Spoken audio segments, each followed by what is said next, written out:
Pemirsa, apa kabar hari ini? Semoga Anda selalu sehat di masa pandemi dan selalu bersemangat untuk menjalani aktivitas. Bagi pemirsa yang harus tetap bekerja di luar rumah, jangan lupa untuk menggunakan masker. Hari ini program Berita News Point hadir menjumpai Anda bersama saya Khairunisa. Selama 30 menit ke depan, News Point akan menyajikan berita terbaru seputar Universitas Brawijaya dan Palangkaraya. Jangan kemana-mana, keep on our channel News Point.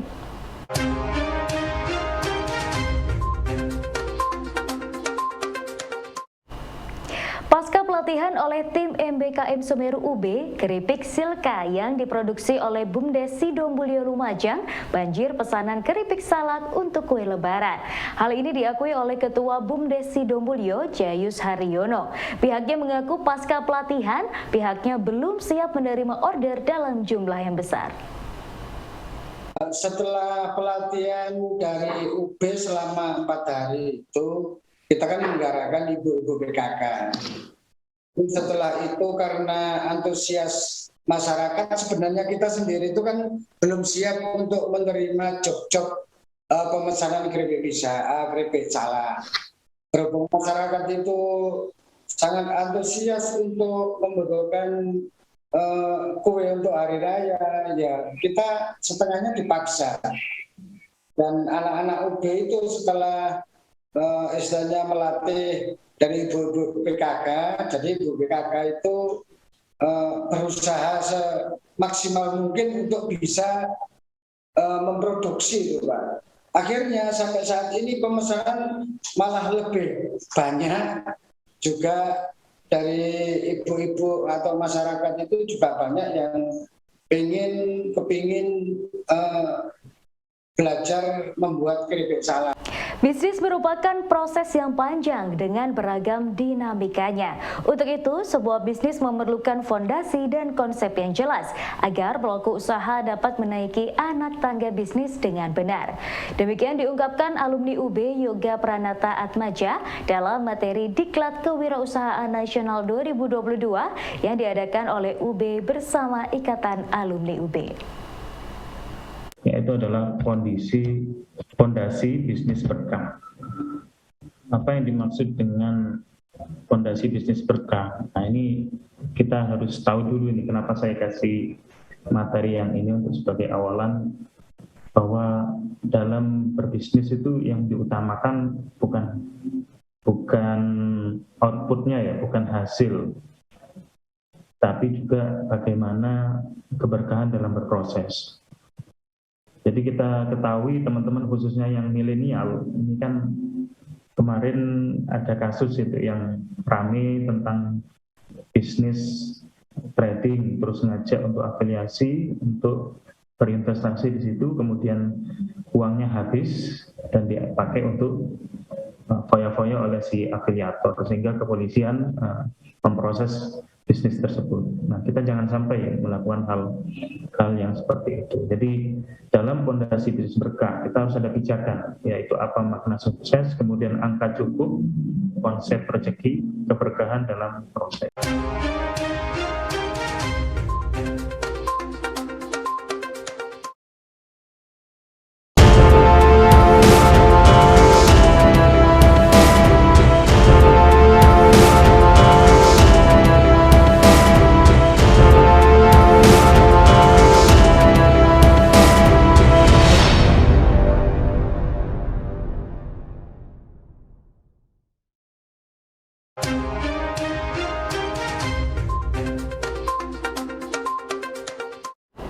Dalang Bocah dari Kota Malang siap tampil dalam ajang Parade Dalang Bocah Jawa Timur 2022. Kesiapan tersebut disampaikan oleh pelatih dalang Trisulo di sela latihan di Museum Pupurwa Kota Malang. Menurutnya, para dalang dan pengrawit yang akan tampil sudah memiliki bekal dari Sanggar GSA Kota Malang, sehingga tidak menyulitkan dirinya ketika memberikan materi lanjutan dalam sebuah pentas dalang. Awal mula proses untuk parade wayang bocah ini, dalang bocah, itu sebenarnya anak-anak mulai dari dalang yang menyajikan maupun teman-teman yang mendukung dalam karawitan itu kan juga anak-anak sanggar GSA yang notabene mereka memang belajar dari dasar dan anak-anak itu mayoritas masih duduk di bangku SD. Memang kalau ISWA sendiri yang menyajikan itu kelas 2 SMP 2014. Nah, sementara saya yang ditunjuk untuk mendampingi si Dalang dari awal itu menurut saya tidak merasa kewalahan dengan mendampingi adik-adik, karena dari Sanggar GSA sendiri menurut saya sudah mempunyai bekal untuk maju parade Dalang Bocah ini. Jadi selama proses kendala-kendala yang saya temui dalam proses menemani adik-adik Sanggar GSA ada, tapi tidak membutuhkan waktu lama untuk menyelesaikan masalah atau problem selama proses itu, karena ya itu tadi memang GSA sendiri ternyata memang sudah mempersiapkan untuk bagaimana cara menabuh yang benar atau cara memegang wayang maupun mendalang yang benar. Jadi terus kemudian bertemu dengan saya tidak kerepotan. Iya. Saya kira sampai pada hari ini, mungkin H-3 ini, untuk kemudian menuju ke rekaman, menurut saya sudah siap. Adik-adik sudah siap semua, secara mental maupun secara skill mereka sudah menguasai. Tinggal melakukan dengan rutin dan mengingat apa yang sudah menjadi kesepakatan kita bersama. Guru besar atau profesor merupakan gudang ilmu dan pengetahuan yang ditunggu oleh masyarakat. Ketua Senat Akademik UB, Profesor Arifin berpendapat para guru besar ini perlu dimunculkan karya-karyanya agar dapat membantu berbagai persoalan dalam masyarakat. Ada 140 profesor yang telah mempunyai pemikiran-pemikiran yang begitu banyak. Namun dengan webinar ini, harapan kita semua bisa secepatnya memperkenalkan apa-apa yang dihasilkan oleh para profesor. Tentu bagi masyarakat, profesor ini merupakan cendekiawan yang sebagai gudang ilmu pengetahuan dan teknologi yang dihasilkan. Namun dengan adanya webinar yang digelar oleh para Dewan Profesor ini, harapan kita semua bagaimana kekayaan yang dimiliki oleh Universitas Brawijaya itu bisa secepatnya sampai ke masyarakat, khususnya ke masyarakat industri. Dukungan nyata terhadap produk keripik Silaka BUMDes Sidomulyo Lumajang ditujukan oleh pemerintah desa setempat. Keripik salak binaan program MBKM Semeru UB ini dipilih menjadi THR produk bagi perangkat desa setempat. Ketua BUMDes Sidomulyo membenarkan jika saat ini pihak desa mendukung dengan menjadikan produk keripik salak tersebut menjadi THR. Kebijakan ini menurutnya sangat tepat karena BUMDes sudah dapat memproduksi sendiri keripik tersebut. Pemasaran itu dari wilayah Sidomulyo sendiri, terus juga dari desa ini untuk THR di desa, karena BUMDes sudah bisa memproduksi atau ada pelatihan dari UB, jadi sementara ini untuk THR yang biasanya keungguan itu dihapus menjadi keripik Silaka dari produksi BUMDes Sumber Makmur dari desa itu sendiri. Kalau mengantisipasi melonjaknya pemesanan, kan kemarin itu kendalanya kan ada di listrik.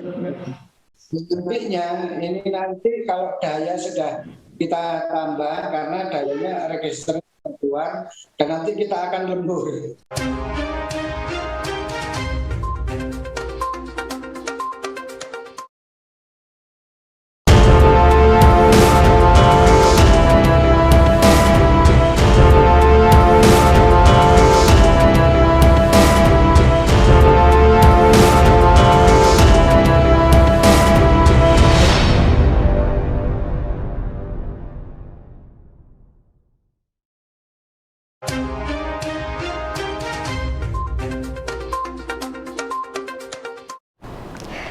manajemen sangat penting dalam praktek wirausaha, termasuk menentukan fokus dalam bisnis menjadi hal penting bagi Anda yang sedang merintis usaha. Agar bisa fokus, seseorang wirausahaan harus memahami 5 fase dalam tangga bisnis, mulai dari fase starting hingga fase investment.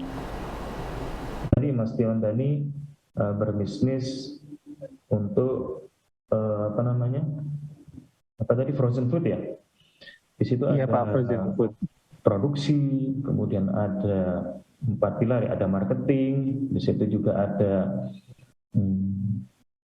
research development, ada tim SDM. Nah itu 4 pilar bisnis itu nanti yang akan menjadi poinnya teman-teman. Maksudnya dalam artian teman-teman harus memikirkan dan melakukan sebuah tindakan yang tidak hanya spesifik pada satu tindakan. Kalau pekerja itu paling enak, jadi karyawan itu paling enak. Misal nih karyawan bagian akuntan, itu paling enak. Ketika kita diminta untuk menghitung, jadi kita hanya fokus di SOP-nya, di penghitungan. Tapi ketika kita sebagai pengusaha, kita nggak hanya di hal itu, kita harus bisa menguasai, minimal tahu pos-pos dalam berwirausaha atau dalam berbisnis. Ada manajemen HRD, ada manajemen di tim keuangan, ada tim marketing, tim teknis, operasional, segala macam. Nah, itu yang harus teman-teman perhatikan. Setelah bisnis tangga starting tadi selesai, teman-teman harus naik ke tangga profiting. Jadi bagaimana bisnis ini benar-benar profit, jangan sampai hanya sekedar pengen keren gitu kan, dianggap teman, oh punya bisnis, oh punya kafe, oh punya tempat nongkrong gitu kan, punya usaha. Jadi jangan seperti itu. Kita harus benar-benar memikirkan bagaimana bisnis ini profit, sehingga teman-teman nanti langkahnya itu bisa merekrut orang untuk menggantikan posisi teman-teman yang di bagian teknis tadi atau di operasional. Bakso di pinggir jalan, nasi goreng di pinggir jalan, itu baru dalam langkah starting dan profiting. Mereka terjebak di 2 tangga tersebut, sehingga tidak ada yang berpikiran untuk bagaimana ke sistemasi, bagaimana kalau setelah omsetnya stabil, profit naik dengan stabil, kemudian membuat sistem, kemudian tidak lagi terlalu dalam mengurus teknis, sehingga visi misi ke depan itulah yang mereka pikirkan. Nah, setelah sistemasi selesai, itu nanti naik ke tangga selanjutnya, itu multiply. Alam menjadi inspirasi bagi beragam desain arsitektur. Hal ini karena sesuai fitrahnya, manusia akan selalu ingin dekat dengan alam. Dosen arsitektur UB, Iwan Wibisono menilai hal tersebut tidak keliru karena hal itu manusiawi. Nuansa alam dengan ragam ketenangannya menyajikan banyak hal yang menjadi kerinduan manusia, sehingga banyak diwujudkan dalam beragam desain arsitektur bangunan. Yang pasti dia pasti akan berubah dan berputar terus. Mungkin kalau beberapa akhir-akhir ini muncul tren industrial seperti itu. Nah sebenarnya di era revolusi industri pun beberapa ribu tahun yang lalu juga sebenarnya sudah muncul era itu. Tapi sekarang dikemas dengan kemasan yang lebih menyesuaikan pasar yang sekarang. Dan hal itu akan berkembang, nanti ada misalnya tren tropis dan lain sebagainya. Tapi pada prinsipnya kebutuhan manusia itu sebenarnya pada hakikatnya kembali ke alam. Manusia itu pasti butuh dengan alam karena kita sebagai khalifah juga kita harus menjaga alam, melestarikan dan lain sebagainya. Dan itu sampai ke depan pun pasti nanti dari tren-tren apapun yang berkembang itu pasti akan dikombinasikan dengan back to nature. Jadi ada unsur-unsur alam. Sekarang juga kita bisa melihat ada kafe walaupun industrial, modern, tropis apapun pasti dia ada kombinasi outdoornya dengan kombinasi elemen-elemen alami dan lain sebagainya. Dan itu bakal sampai tahun berapapun insya Allah bakal tetap bertahan. Seperti itu sih, unsur-unsur alam itu akan bisa dikombinasi. Dengan sentuhan teknologi tepat guna saat ini, beragam buah dan umbi dapat diolah menjadi produk oleh-oleh atau buah tangan. Dosen Teknologi Pertanian UB, Anang Lasrianto menjelaskan bahwa potensi buah dan umbi untuk dikemas menjadi produk yang laris di pasaran sangat tinggi. Buah sebenarnya sudah kita proses, ada buah sawo, salak, mangga, pepaya, dan di pasaran juga demikian, jadi nanti bisa dibuktikan di pasaran. Bahkan teman-teman sudah memproses buah semangka, buah apa yang di Banyuwangi yang pernah jatuh itu harganya buah naga ya, termasuk buah blimbing, buah khas tropis khususnya itu sangat ideal untuk kita proses. Mungkin untuk keripik buah lebih diutamakan untuk keripik buah saja Pak. Baik, makasih. Mesin ini sebenarnya tidak hanya keripik buah, hanya karena kebetulan teman-teman ini mengaplikasikan di keripik buah sehingga dinamai mesin keripik buah. Namun demikian bisa untuk keripik umbi-umbian Mas, misalnya kentang ya, kentang lokal ya dalam hal ini ya, itu kan tidak bisa digoreng dengan cara biasa ya, maka bisa digoreng dengan mesin ini. Termasuk umbi-umbian. Jadi saya terinspirasi bagaimana umbi telo ungu, telo oren, telo yang yang lain tuh digabung, di mix itu sangat bagus sekali ya. Ya pemirsa, informasi tadi sekaligus menutup perjumpaan kita hari ini. Jangan lupa saksikan News Point setiap hari pukul 19.30 waktu Indonesia Barat hanya di UBTV, Televisi Pendidikan Universitas Brawijaya. Saya Khairudisa dan seluruh kru yang bertugas pamit undur diri. Tetap patuhi protokol kesehatan, wajib menggunakan masker. Terima kasih dan selamat beraktivitas.